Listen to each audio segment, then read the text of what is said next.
We're continuing in the Tafsir of Surat Al-Kahf. We're closing in on the end of the surah. And we're starting on Ayah 83. The author says, starting with the word of God Almighty, أعوذ بالله من الشيطان الرجيم ويسألونك عن ذي القرنين.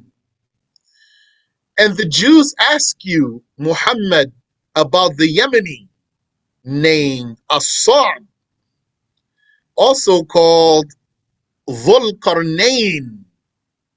So he's not Iskandar, Alexander, and he's not Rumi, Roman.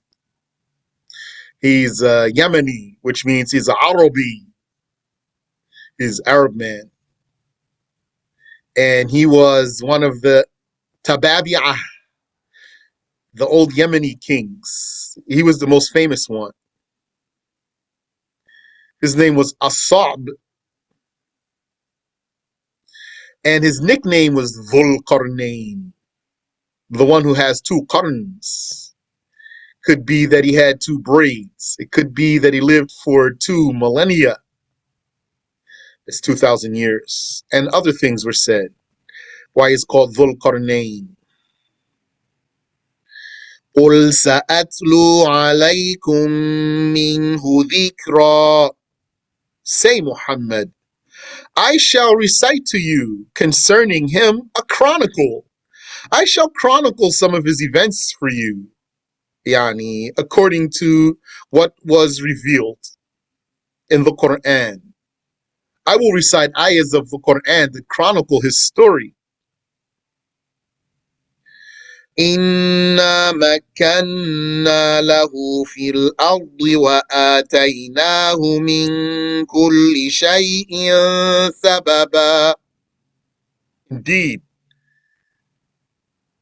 we enabled him to move about in the earth, and we gave him the means to do all sorts of things. فَأَتْبَعَ سَبَبًا.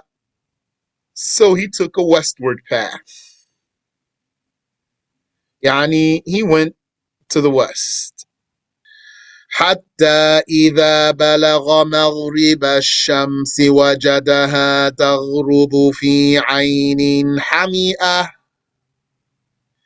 Until when he reached the last civilization toward the sunset. حتى إذا بلغ مغرب الشمس. Until he reached the last civilization toward the sunset. وجدها تغرب في عين حمئة. His viewpoint found the sun setting in a spring of black clay. وَوَجَدَ عِندَهَا قَوْمًا. There he found a disbelieving folk. Yani, he found some savage kuffar. قُلْنَا يَا ذَا الْقَرْنَيْنِ إِمَّا أَن تُعَذِّبَ وَإِمَّا أَن تَتَّخِذَ فِيهِمْ حُسْنًا.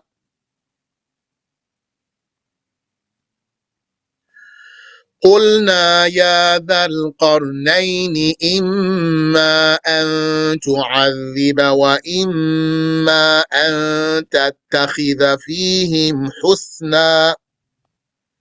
We had commanded a prophet who conveyed to him, because we take the saying that he's not a prophet. Rather, he is a pious slave of God. He was a wali, a saint, a big one. And what did his prophet command him? يَا ذَا الْقَرْنَيْنِ إِمَّا أَن تُعَذِّبْ. O Dhul Qarnayn, either you punish them by killing them, وَإِمَّا أَن تَتَّخِذَ فِيهِمْ حُسْنًا, or you take the opportunity to spread goodness amongst them. So he did stay amongst them. and he taught them.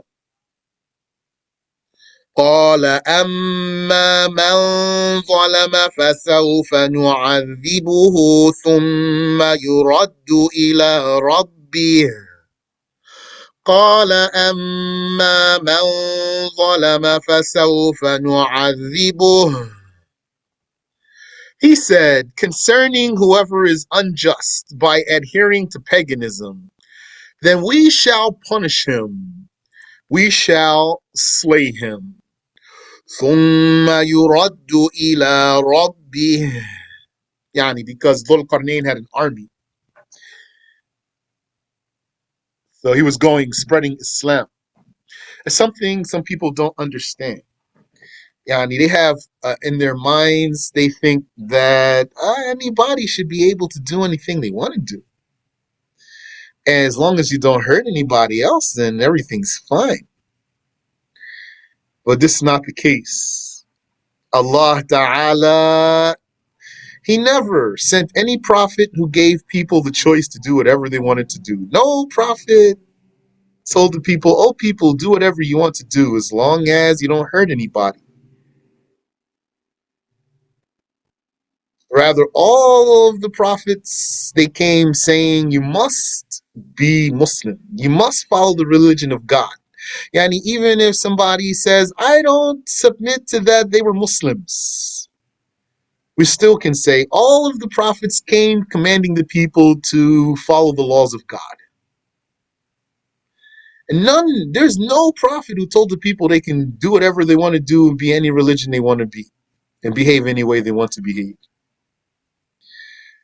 Rather, in fact, some of the prophets, they did wage jihad. And that wasn't just defensive. So, قال أما من ظلم فسوف نعذبه. He said, concerning whoever is unjust by adhering to paganism, then we shall punish him, we shall slay him. ثم يرد إلى ربه. Then after death, he will be submitted to his Lord. فيعذبه عذابا نكرا. And then he will be tortured in extreme torture. He will be left to be tortured by his Lord. He will be tortured first in this dunya when we slay him, and then he will be tortured by his Lord after death. وَأَمَّا مَنْ آمَنَ وَعَمِلَ صَالِحًا فَلَهُ جَزَاءً الْحُسْنَى.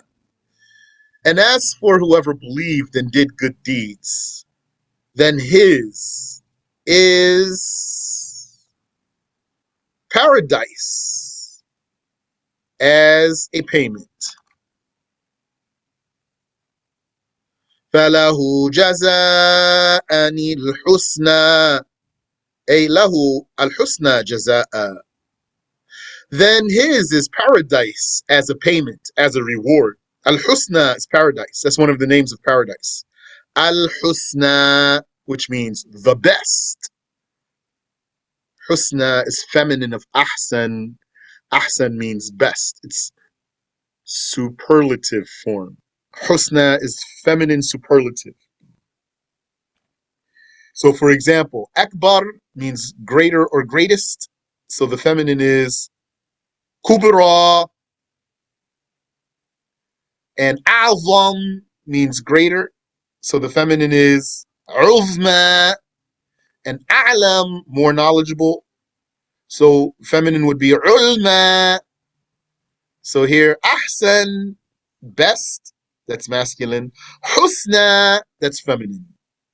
And that's one of the names of paradise. فَلَهُ جَزَاءً الْحُسْنَى.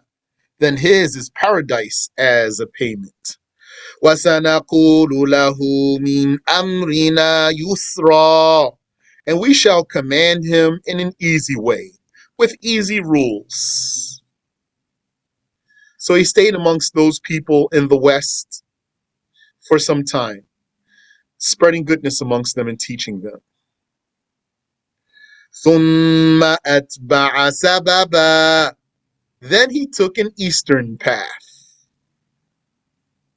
حتى إذا بلغ مطلع الشمس وجدها تطلع على قوم, until he reached the sunrise, meaning until he got to the furthest civilization in the east, which was very close to the sunrise. وجدها تطلع على قوم وجدها تطلع على قوم. He found it rising over a black people, some Negro people, if that doesn't offend you. لم نجعل لهم من دونها سترا. Some black people whom we did not make for them from the sun any cover. They didn't have any clothing and they didn't have any rooftops. They didn't have any buildings. They had nothing to cover them from the sun. And so, because the sun, when it would rise, was flaming hot.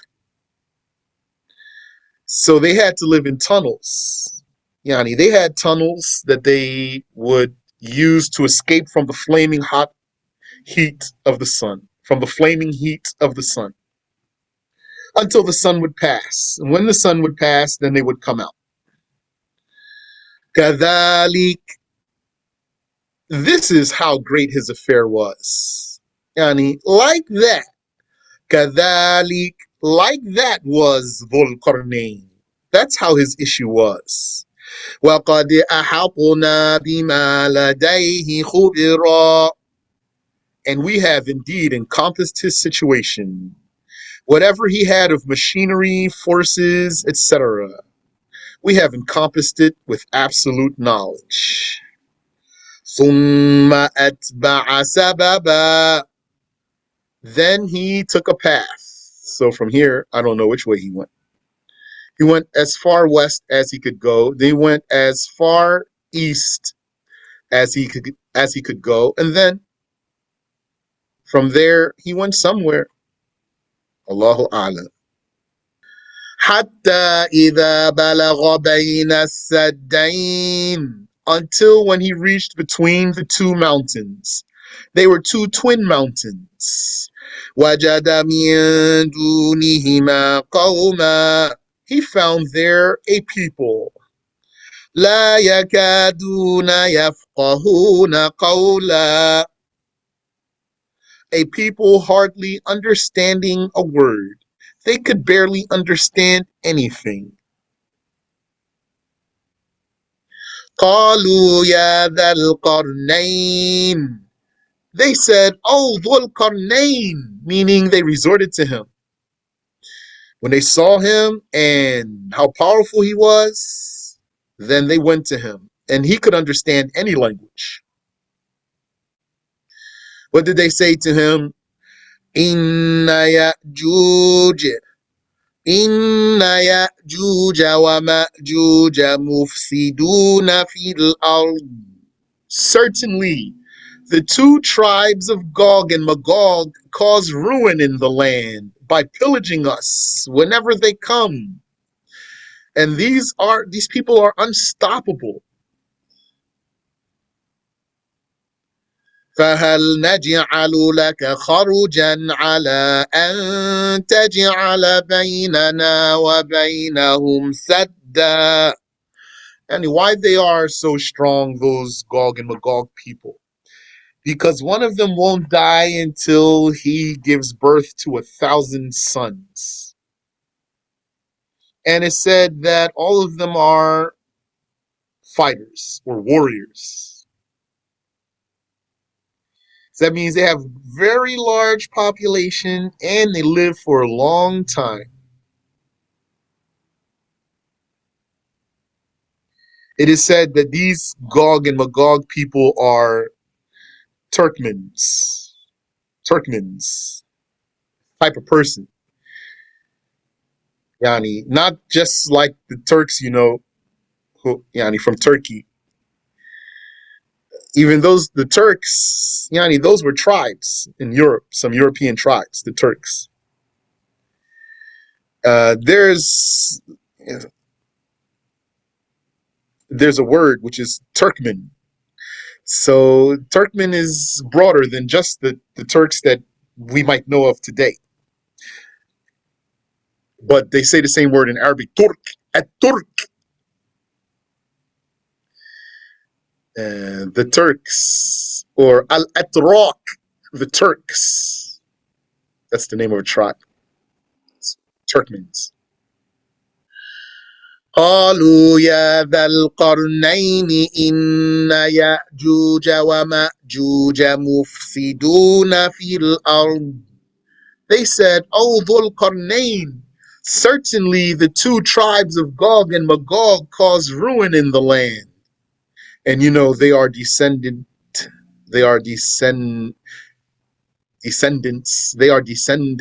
of Japheth ibn Nuh, Japheth the son of Noah. So they complained to him about their neighbors who were their enemies, these unstoppable enemies of theirs, Gog and Magog. So they said to Dhul Qarnayn, فَهَلْ نَجْعَلُ لَكَ خَرُجًا عَلَىٰ أَن تَجْعَلَ بَيْنَنَا وَبَيْنَهُمْ سَدًّا. So can we pay you a salary to put between us and them a barricade? قَالَ مَا مَكَّنِّي فِيهِ رَبِّي خَيْرٌ. This is not spelled right here. قال ما مكني فيه ربي خير. He said, what my Lord has granted me is better than anything you can do for me. فأعينوني بقوة أجعل بينكم وبينهم ردما. فأعينوني بقوة أجعل بينكم وبينهم ردما. Rather, assist me with the strength of your own labor and tools, and I will make a great fortified barrier between you and them. آتوني زبر الحديد. Bring to me massive blocks of iron. So that's what he said to them. All of this is his statement here. His statement goes across these verses. He told them, what my Lord has granted me is better. Rather, assist me with the strength of your own labor and tools, and I will make a great fortified barrier between you and them. Bring to me massive blocks of iron. آتوني زبر الحديد. They did so. So that part, they did so, is implied. Because if you just translate the words that are there, bring to me massive blocks of iron, until he filled up what's between the two mountains. So it means they brought them. So they did so. That's what's implied there.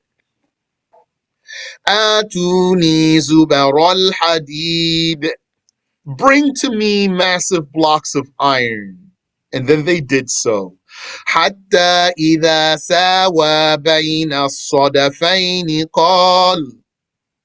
Until they stacked the blocks up to the peaks of the mountains.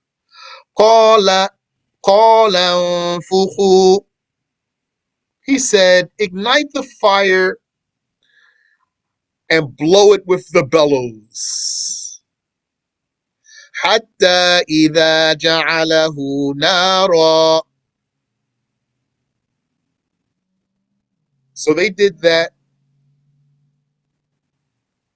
Then when he made the fire intense, yani, very literally the ayah is saying, until he made it a fire, the wall itself, the blocks that he put, and it was reported that they put coal and wood in there. Then they set it on fire. and then uh, they intensified the fire by bellows. You know the bellow? That's type of device that you use, like if you have a fireplace, for example, and it's like some sort of a fanning device that blows air to make the fire stronger.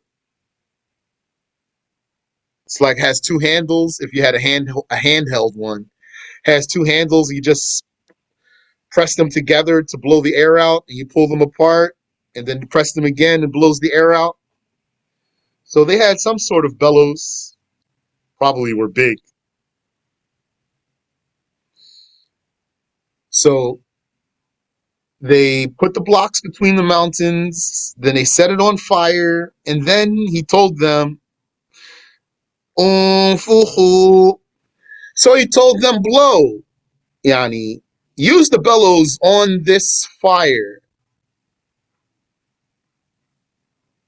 حتى إذا جعله نارا, until he made it a fire. So imagine, very powerful. And this is large too. We're talking about something massive here.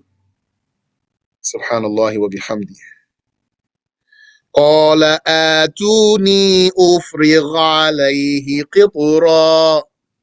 قال آتوني أفرغ عليه قطرا. He said, bring to me the molten copper and lead, so that I may douse it over the blocks of iron.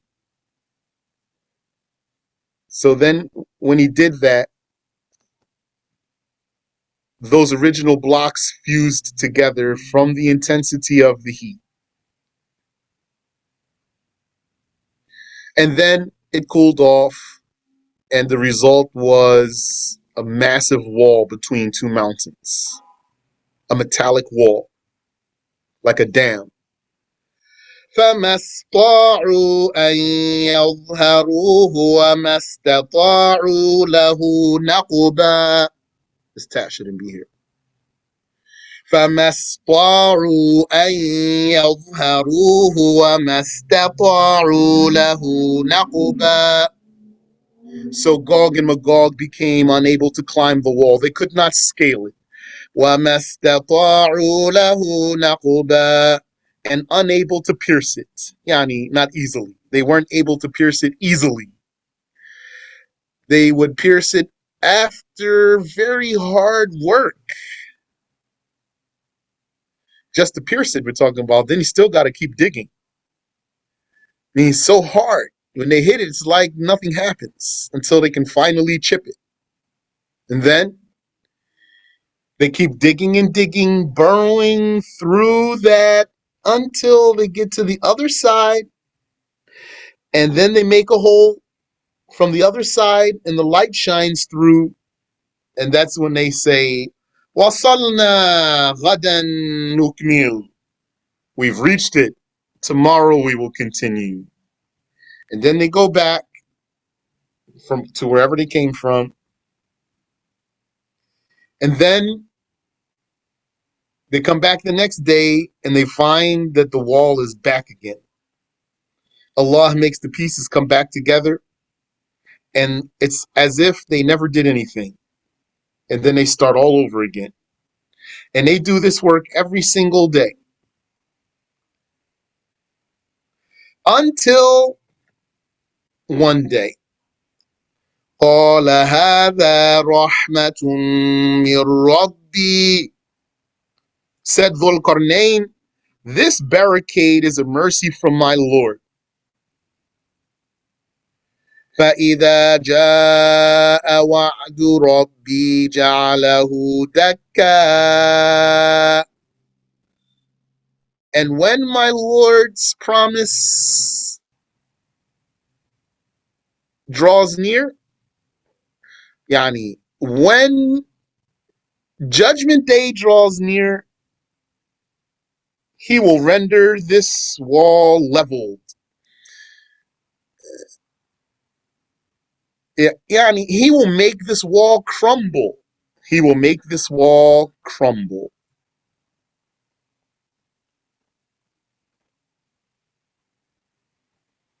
Demolished, yes. Yani brought down, leveled. جَعَلَهُ دَكَّاء. He will make it crumble. وَكَانَ وَعْدُ رَبِّي حَقًّا. And indeed, the promise of my Lord is true. Yani, it shall crumble eventually, and then the people of Gog and Magog will get out.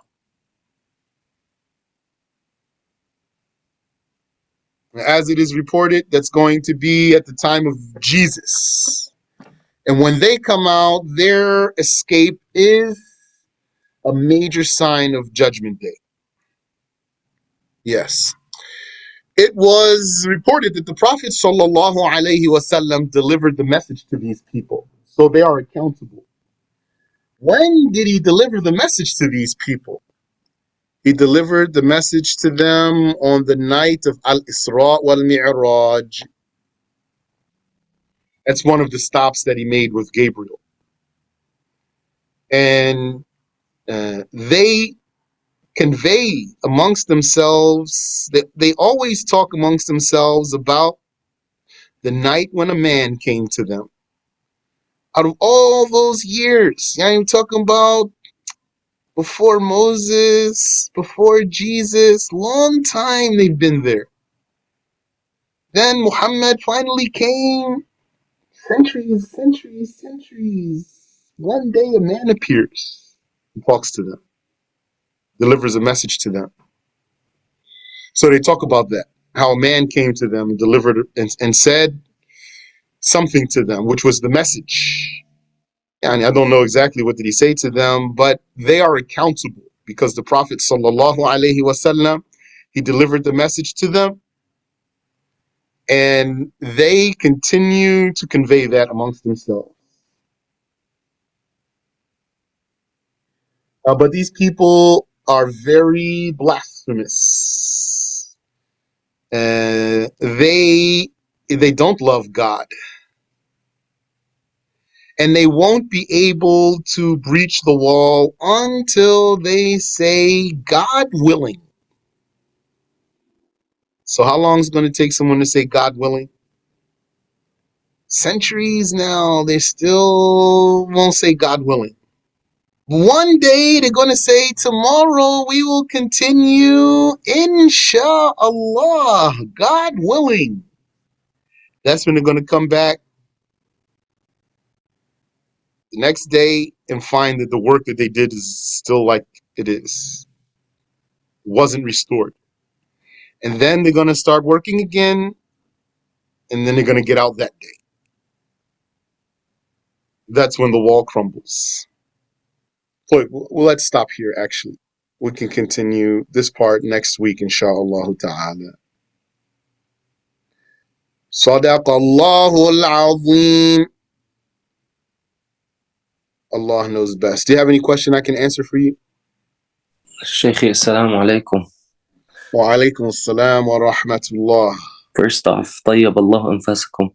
I wanted to ask about the last thing you explained about them saying inshallah thereafter. Yes. What happens? Yes. Yani, every day they work on the wall until they get to the other side. And then they say, غَدًا نُكْمِلُ. Tomorrow we'll continue. That's all they say. They don't say inshallah. They never say inshallah. And then they come back the next day and they find the wall is restored. So one day, and it's going to happen that's when Jesus is on earth, they're going to say, غَدًا نُكْمِلُ inshallah. Tomorrow we will continue, God willing. And then they come back and they're going to find that the work that they did is still there. And so they continue working, and it's going to be that day that they get out. Barakallahu feek. Ameen wa feek. Is it true that Gog and Magog are cannibals? Allah knows if it's true. It was said that they are cannibals. Qila, it was said. What's confirmed about these people is that one of them won't die until he has 1,000 sons. Yeah, imagine. And these guys are unstoppable. There's so many of them. So you just imagine what you're going to do. They're filling up the streets everywhere, everywhere. Yani, there's nothing you can do. You can't beat them. Subhanallah wa bihamdi. So what will happen to them then? Yani, as it was reported, they will come out. When they come out, they're going to kill everybody. Yani, whoever they run into. The Muslims will not be able to beat them. And Allah knows how long they're going to be out. So, subhanallah, what a rough time to be alive. So they're going to be out, and during the days when they are out, there would be a famine. So then they would go to the Tiberias Sea, which is a lake in Palestine. They will go there for the water there. And while they are like that, the Muslims won't even try to fight them because they can't beat them. At that time, there won't be other kuffar on the earth, just them. Because this will be when Jesus is on earth. When Jesus is on earth, then he will rule the world with Islam. So the people will be Muslims on the earth while Jesus is on earth, and he will be their ruler. Alayhi salatu wassalam. Then the Gog and Magog people will come out. They are kuffar. So the Muslims won't be able to beat these people. Then Prophet Isa will take the believers to the mountain where Prophet Musa heard the kalam, the speech of Allah, and they pray to Allah there to destroy Gog and Magog. Then Allah will answer their dua, and Allah will send to Gog and Magog a worm. It's called naghaf, a type of worm. Naghaf, flesh-eating worm, meaning many of them. So Gog and Magog will be attacked by flesh-eating worms.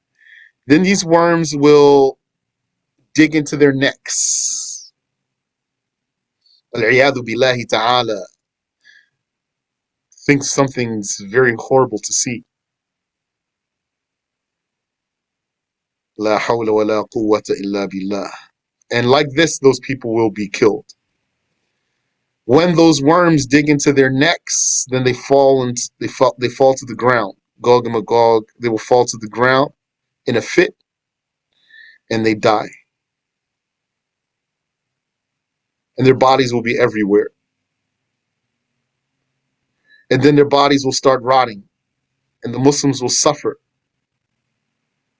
And then Allah Ta'ala will send birds that will pick them up and take them to the sea and dump them there.